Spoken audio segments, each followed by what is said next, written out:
What's going on, guys? It's your boy Keyboard of the Order of the Keyboard. How you doing? How you doing? Today's video is going to be a very special video for you guys. And, before I explain what it is, I'm going to explain why I'm fixing to make this video. The reason I'm making this video is because I've had so many people use the words separation of church and state out of the wrong context. They're using it in the wrong context and out of context, and I would just like to express what it really is. Some examples of what people have said here.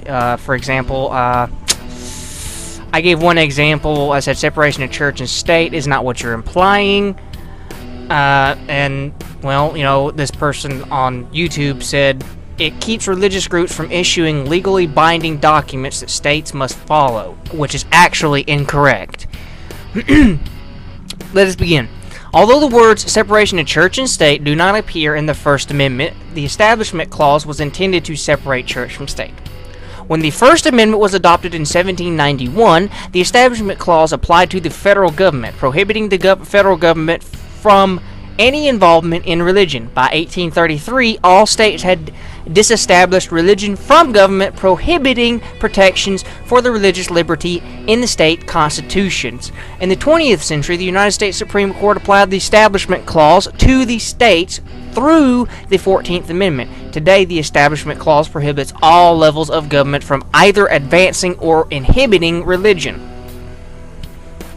The Establishment Clause separates church and state, church from state, but not religion from politics or public life. Individual citizens are free to bring their religious convictions into public areas, but the government is prohibited from favoring one religious view over another, or even favoring religious view over a non-religious view. Our nation's founders disagreed with the exact meaning of no establishment under the First Amendment. The argument continues to this day. But there was and is widespread agreement that preventing government from interfering with religion is an essential principle of religious liberty, period. All of the framers understood that no establishment meant no national church and no government involvement in religion. Thomas Jefferson and James Madison believed that without separating church from state, there could be no real religious freedom. I'll give you an example here. The first use of the wall of separation metaphor was used by Roger Williams, who founded Rhode Island in 1635. He said an authentic Christian church would be possible only if there was, quote, a wall or hedge of separation between the wilderness of the world and the garden of the church, end quote. Any government involvement in the church, he believed, corrupts the church. In 1802, Thomas Jefferson, in a letter to Danbury Baptist Association, wrote, I contemplate with sovereign reserve that the act of the whole American people, which declared their legislature should make no law respecting an establishment of religion or prohibiting the free exercise thereof, thus building a wall of separation between church and state.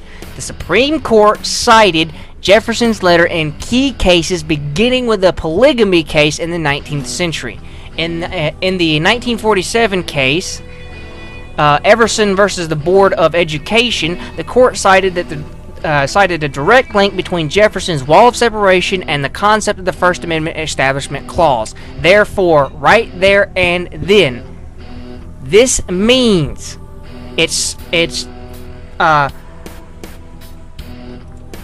this means freedom of religion, not freedom from religion. Freedom of religion, not from it. Get your facts straight before you talk to me.